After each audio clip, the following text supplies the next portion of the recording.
Ovo je već druga godina za redom da radimo monitoring na ovom vrlo važnom nalazištu. Radi se o olupini zrakoplova Junkers Ju-87, popularno zvan Štuka. Ona na izgled se čini da je u dobrom stanju, ali na cijeloj olupini se mogu vidjeti već rupe koje su nastale korozijskim djelovanjem i ona je u biti vrlo osjetljiva.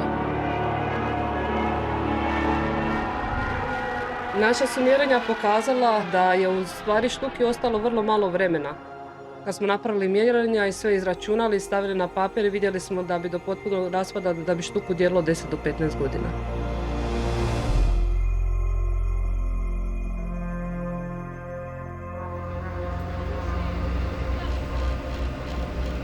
Ovaj zrakoplov je potopljen 1941. 12.4. uslijed jedne bitke koja se odvila između zrakoplova Sila Osovine i brodova Jugoslavenske kraljevske mornarice. Sačuvano je svega nekoliko primjeraka, u muzejima su sačuvana samo 2, a iz podmorja imamo možda 3 u svijetu, a ovaj je možda i najbolje sačuvan. Važno je na njemu raditi monitoring kako bi pratili stanje. Napravljena je katodna zaštita na nalazištu. Katodna zaštita ide na principu da se spoje 2 metala, od kojih je jedan plemeniti, a drugi manje plemenit. Onda se onaj koji je manje plemenit se troši, odnosno korodira i na taj način štiti ovaj koji je plemeniti.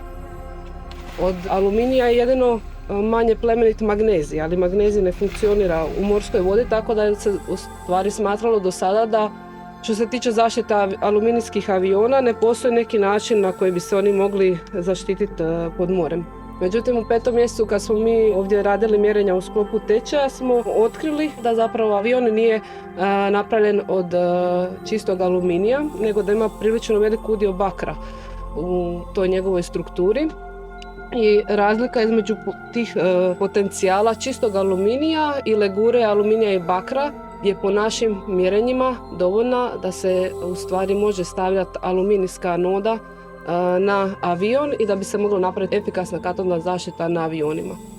Ove godine smo prvi put napravili fotogrametrijski model, tako da možemo pratiti i najmanje sitnice koliko se mijenjaju i sa sustavnim monitoringom pokušat ćemo pratiti njegovo stanje kroz sljedeće godine.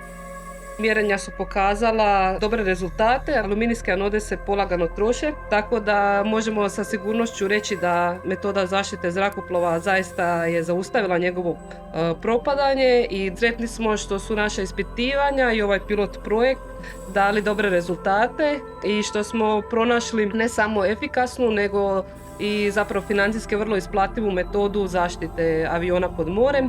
Vjerujemo da je ovaj projekt samo početak i da će naše otkriće biti primjer drugim konzervatorima i arheolozima u Hrvatskoj, ali i drugdje u svijetu, kako bi se sačuvale ove iznimne kulturne i povijesne ronilačke atrakcije.